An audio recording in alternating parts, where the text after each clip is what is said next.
मेरी जेठानी की भी कोथली आ गई है। अब मेरा ही घेवर आना बाकी रह गया है। पता नहीं मम्मी कहाँ बिजी है। ये नहीं कि भाई को भेज दे जल्दी। आप सब मुझसे पूछेगी कि तेरा भाई कब आ रहा है कोथली लेके, तो मैं क्या बताऊं। इससे तो अच्छा मैं मम्मी से ही पूछ लेती हूँ कि कब आएगा भाई। हेलो मम्मी, नमस्ते, कैसी हो आप? नमस्ते बेटा, और क्या हाल चाल, सब ठीक है तेरे ससुराल में? हाँ मम्मी, ससुराल में तो सब ठीक है। तुम बताओ, घर पर सब ठीक है? हाँ बेटा, घर पर भी सब ठीक है। आज मैं सोच ही रही थी तुझसे बात करने के लिए, तभी बेटा तेरा फोन आ गया। बहुत लंबी उम्र है मेरी बेटी की। हाँ मम्मी, तुम तो सोच ही रही थी और मैंने तुम्हें फोन कर भी लिया। तुम्हारे पास टाइम नहीं है मुझसे बात करने के लिए? नहीं बेटा, ऐसी कोई बात नहीं है, बस थोड़ा काम में लगी हुई थी। अच्छा मम्मी, मैं ये पूछ रही थी कि भाई कब आएगा मेरी कोथली लेकर? वो क्या है ना मम्मी, मेरी जेठानी की भी कोथली आ गई है। अगर मेरी नहीं आएगी तो मेरी सासू माँ क्या कहेगी? मम्मी, आपको तो पता ही है ना, सावन में सबकी कोथली आती है। मेरी नहीं आएगी तो मुझे बड़ा बुरा लगेगा ना ससुराल में।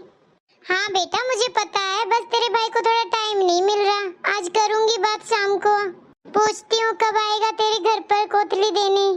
और बेटा मैं तो कहती हूँ कि तू ही आजा, तेरे पास टाइम है तो। तेरा भाई थोड़ा सा बिजी भी रहता है। अरे नहीं मम्मी, मेरे पास कहाँ टाइम है, बच्चे भी पढ़ाई करते हैं ना, तो टाइम निकाल कर आऊंगी तो मैं राखी पर आ जाऊंगी, राखी बांधने। बस तुम भाई को याद दिला देना। वो अगर मुझसे मेरी जेठानी वगैरह पूछेगी तो मैं बता तो दूंगी कि मेरा भाई आएगा। ठीक है बेटा, मैं शाम को बात कर लूंगी तेरे भाई से। तो बिल्कुल चिंता मत कर, तेरी कोथली तो जरूर भिजवाऊंगी। हाँ मम्मी, बस सावन आता है तो बस यही आसपास सबकी कोथली आती है तो मेरा भी मन करता है ना कि समय पर मेरी भी आ जाए, तो बस इसीलिए तुम्हें याद दिला रही थी। वो मम्मी, मेरी जेठानी पूछ रही थी मुझसे कि तेरा सिंगारा कब आ रहा है छोटी, तब मैंने सोचा कि मैं मेरी मम्मी से पूछ लेती हूँ। हाँ बेटा, ठीक किया तुमने। मैं शाम को ही बात करती हूँ तेरे भाई से और पूछ लेती हूँ। और सब ठीक है बेटा? ठीक है मम्मी, मैं फोन रखती हूँ, मुझे थोड़ा काम है। ठीक है बेटा। माँ तो माँ ही होती है। कितना अच्छा लग रहा है मम्मी से बात करके। अब मैं सबको बता दूंगी कि मेरा भी भाई आएगा कोथली लेके। आज तो सूरज से शाम को बात करनी पड़ेगी, कब जा रहा है अपनी बहन का सिंगारा लेकर। कितने दिन हो गए हैं, गया ही नहीं है। अब तीज भी पास आने वाली है, क्या सोचेंगे उसके ससुराल वाले। मम्मी जी, मेरा भाई आ रहा है सिंगारा लेकर। मैं उसके लिए खाने में हलवा बना दूं अगर आप बोलो तो? अरे हाँ बहू, इसमें भी कोई पूछने की बात है? तुम्हारा भाई आ रहा है तो खुशी से बनाओ। हाँ मम्मी जी, बस बनाने ही जा रही थी, फिर सोचा कि आपसे पूछ लूं, आप भी हलवा खाओगे क्या? अरे नहीं बहू, मैं तो घेवर खाऊंगी जो तेरा भाई लेके आएगा आज। ठीक है मम्मी जी, मैं तैयारी करती हूँ, मेरा भाई आता ही होगा। नमस्ते मौसी जी, कैसी हो आप? ठीक हूँ बेटा, आ गए तुम? हाँ मौसी जी, बस बहन के लिए सिंगारा लेके आया हूँ। हाँ बेटा, बताया था बहू ने कि मेरा भाई आएगा। आओ बैठो, बुलाती हूँ अभी बहू को मैं। और सुनाओ मौसी जी, सब ठीक है घर पर? हाँ बेटा, सब ठीक है, अभी बुलाती हूँ बहू को। बहू देखो, तुम्हारा भाई आ गया है, सिंगारा लेकर आया है, पूरा एक बैग भरकर। अरे भाई, आ गए तुम? हाँ बहन, आ गया हूँ और तुम्हारा सिंगारा भी ले आया हूँ, देखो।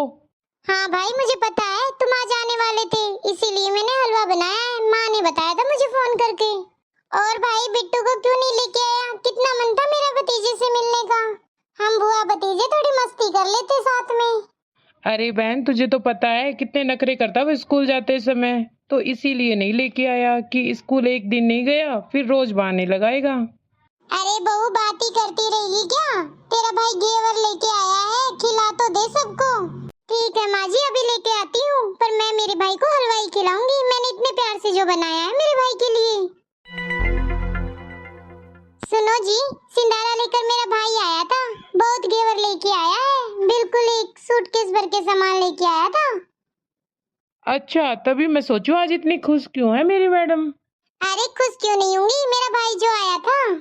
पूजा, मैं क्या सोच रहा हूँ कि मैं भी चला जाता हूँ मेरी बहन के पास, उसका भी तो सिंगारा देना होगा ना, वो भी इंतजार कर रही होगी मेरा। कैसी बात कर रहे हो तुम? सिंगारा ऐसे ही नहीं दिया जाता, बहुत पैसे लगते हैं सिंगारा देने में। पहले ही हमारे घर में इतना खर्चा हो गया है, ऊपर से तुम सिंधारा देने की बात कर लो। पूजा, तुम ये कैसी बात कर रही हो? मेरी इकलौती बहन है और मैं उसका एक ही भाई हूँ। अगर टाइम पर नहीं पहुंचा तो कितना बुरा लगेगा उसे। सूरज बेटा, मैं सुबह से तुम्हारा इंतजार कर रही थी। अरे हाँ माँ, बोलो क्या हुआ? बेटा, मैं बोल रही थी राधा का सिंधारा लेकर जाना था और उसका फोन भी आया था। पूछ रही थी बेचारी, बोल रही थी कब आएगा मेरा भाई। अब बता मैं उसको क्या जवाब दूं? तेरा तो कोई टाइम टेबल ही नहीं है घर आने का। अरे माँ, तुम्हें तो पता है ऑफिस में कितना काम है, तो बस इसीलिए तुमसे बात नहीं कर पाया था इस बारे में। अच्छा बेटा, तो अब बता दे कब जाएगा अपनी बहन के घर, तो मैं भी उससे कुछ बता दूं, वो भी खुश हो जाएगी सुनकर कि मेरा भाई इस दिन आ रहा है। अरे माँ जी, इतनी क्या जल्दी है सिंधारा भेजने की? अभी तो बहुत दिन पड़े हैं तीज के।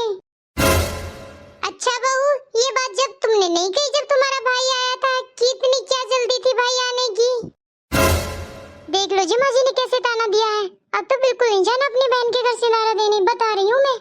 सुन बेटा, तेरी बीवी क्या फुसफुस कर रही है कान में? पहले बता रही हूँ, या तो चला जाना या मैं खुद चली जाऊंगी मेरी बेटी को सिंधारा देने। ठीक है माँ, टाइम मिला तो चला जाऊंगा। क्यों इतना गुस्सा कर रही हो तुम? और फिर हर बार कोई सिंधारा जरूरी तो नहीं है माँ। बेटा, तुम्हारे लिए जरूरी नहीं होगा, पर मेरे लिए मेरी बेटी का हर त्योहार जरूरी है। जब तक जिंदा है उसके सारे त्योहार मनाऊंगी। और बेटा, तेरी एक ही बहन है, 2-4 बहन होती तो पता नहीं तू क्या करता। ये नहीं सोच रहा कि मेरी इकलौती बहन है और मेरा फर्ज बनता है जाने का। ठीक है माँ, देख लूंगा, टाइम मिलेगा तो चला जाऊंगा। ठीक है बेटा, अगर जाओ तब भी बता देना और ना जाओ तब भी बता देना, वरना मैं कुछ और इंतजाम करती हूँ मेरी बेटी का सिंधारा भेजने का। कैसे भाई भाभी हैं? मेरे जीते जी ये हाल है तो मेरे मरने के बाद क्या करेंगे ये लोग? सुनो जी मेरी बात। अब क्या हुआ? मना तो कर दिया मैंने माँ को। हाँ सही किया, कोई फालतू खर्चा करने की जरूरत नहीं है और ना ही जाने की जरूरत है। बाद में बोल देना कि टाइम नहीं था मेरे पास जाने का। 2 दिन हो गए हैं बेटे से पूछे हुए कि कब जाएगा अपनी बहन के घर, अब तक कुछ नहीं बताया है। लगता है उसका जाने का ही मन नहीं है। अब क्या करूं, मैं तो माँ हूँ, मुझे तो कुछ करना ही पड़ेगा उसके लिए। अरे याद आया, अंजू के भाई के हाथ भेज देती हूँ कोतली, उसका ससुराल भी तो वही है, दे देगी मेरी बेटी को। और मैं राधा को फोन करके बोल दूंगी कि बेटा इस बार तो तेरा भाई नहीं आ पाया था, थोड़ा बिजी था, फिर आ जाएगा वो, तो चिंता मत करना। मेरी माँ सही कहती थी, बेटियों का मायका माँ से ही होता है। अब मैं हूँ तो भेज दूंगी मेरी बेटी के लिए। उसके भाई भाभी तो सोचते भी नहीं कि क्या जवाब देती होगी मेरी बेटी अपने ससुराल में। अब उसके भाई भाभी भेजे या ना भेजे, लेकिन मेरे जीते जी मेरी बेटी को हर सावन की कोतली जाएगी और उसके हर सिंधारे में मैं जरूर उसके लिए कुछ ना कुछ भेजूंगी। हेलो माँ, कैसी हो? मैं तो ठीक हूँ बेटा, तुम बताओ सब ठीक हो? हाँ माँ, सब बिल्कुल ठीक है। बस अभी सबको घेवर दे के आई हूँ जो तुमने भेजा था और साड़ी देख रही हूँ। अच्छा बेटा, साड़ी पसंद आई ना तो ही तैयार करना, वरना कोई जरूरत नहीं है तैयार करने की। जब तू आएगी तो तुझे तेरी पसंद की दिला दूंगी और भी अच्छी साड़ी। अरे माँ, साड़ी तो बहुत अच्छी है, बहुत अच्छी लगी मुझे। इतनी अच्छी साड़ी तो मेरे परिवार में किसी बहू की नहीं है ये जितनी तुमने भेजी है। हाँ माँ, मुझे सब बहुत पसंद आया। बस दुखी सी बात का है कि सबके भाई आए थे, मेरा ही भाई नहीं आया इस बार भी। बेटा क्या बताऊं, बोला तो था मैंने तेरे भाई को कि तेरी बहन के घर जाना है, उसने भी सही से हाँ ना में जवाब नहीं दिया, बस ऐसे बोल दिया टाइम मिलेगा तो चला जाऊंगा। हाँ माँ, मेरी जेठानी वगैरह सब मुझसे पूछ रही थी कि तुम्हारा भाई नहीं आया तुम्हारा सिंधारा देने। अरे बेटा तू चुप हो जा, दिल छोटा मत कर, मैं राखी पर तेरे भाई को जरूर भेजूंगी। बेटा सिंधारा और घेवर तो इसीलिए भेज दिया था मैंने मधु के भाई के हाथ, कहीं तुम्हारा सामान रह ना जाए इस बार सावन में।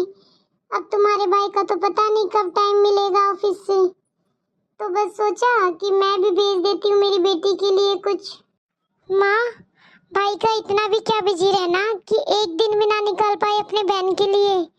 मैं भी तो इंतजार करती हूँ ना मेरे भाई का। अरे बेटा तू चिंता ना कर, तेरे भाई को इस बार राखी पर जरूर भेजूंगी तुझसे राखी बंधवाने। ठीक है माँ, रखती हूँ। माँ ने तो बोल दिया कि तेरा भाई को जरूर भेजूंगी राखी पर। मुझे पता है कि भाई नहीं आएगा, तब भी भाई कोई ना कोई बहाना लगा ही देगा नहीं आने का। सुनो जी, मैं राखी पर मेरे घर जाऊंगी, ऑफिस से टाइम निकाल लेना आप। अरे कभी ऐसा हुआ है कि तुमने मुझे बोला और मैंने तुम्हारे लिए टाइम नहीं निकाला हो? जी हुआ तो नहीं है, लेकिन बता रही हूँ, कभी आप कहीं और जाने का प्रोग्राम बना लूं। अरे प्रोग्राम तो बना लूं, तुम बनाने भी दो मुझे। ठीक है, मैं मेरे भाई को बता देती हूँ कि मैं राखी पर आऊंगी। हेलो भाई, मैं राखी पर आ रही हूँ तुम्हें राखी बांधने के लिए। अरे बहन कैसी बात कर रही है? अभी तो तेरे घर आया था सिंदारा देने, बहुत खर्चा हुआ था, और फिर तुम आने की बात कर रही हो। अब बहन तुझे क्या बताऊं, तेरी भाभी बोल रही थी मुझे भी मेरे मायके जाना है राखी वाले दिन, तो मैं उसे लेकर उसके घर जाऊंगा, तो अब की बार तो मैं तुझे राखी पर मिल ही नहीं पाऊंगा। ठीक है भाई, तू भाभी को ले जा राखी बंधवाने, मेरी चिंता मत कर, मैं नहीं आ रही। अरे क्या हुआ, तुम्हारा इतना मुंह क्यों उतर गया तुम्हारे भाई से बात करके? हुआ कुछ नहीं, भाई ने बोल दिया इनडायरेक्टली कि यहाँ मत आना। मैं तेरी भाभी को लेकर उसके मायके जा रहा हूँ राखी पर।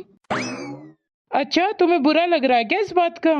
लेकिन तुम भी तो मुझे मेरे बहन के घर नहीं जाने देती, बोलती हो कि त्योहार पर मत जाओ, खर्चा होगा बहुत ज्यादा। अब तुम्हारी तरह मेरी बहन को भी तो बुरा लगता होगा ना, मैं नहीं जाता हूँ तब। शायद आप सही कह रहे हैं, मुझसे बहुत बड़ी गलती हो गई ऐसा करके। लेकिन इस बार आप बिल्कुल चिंता मत करो, हम दोनों चलेंगे दीदी के पास राखी बंधवाने। मुझे मेरी गलती का एहसास हो गया है और मैं दीदी से मिलकर माफी मांगना चाहती हूँ।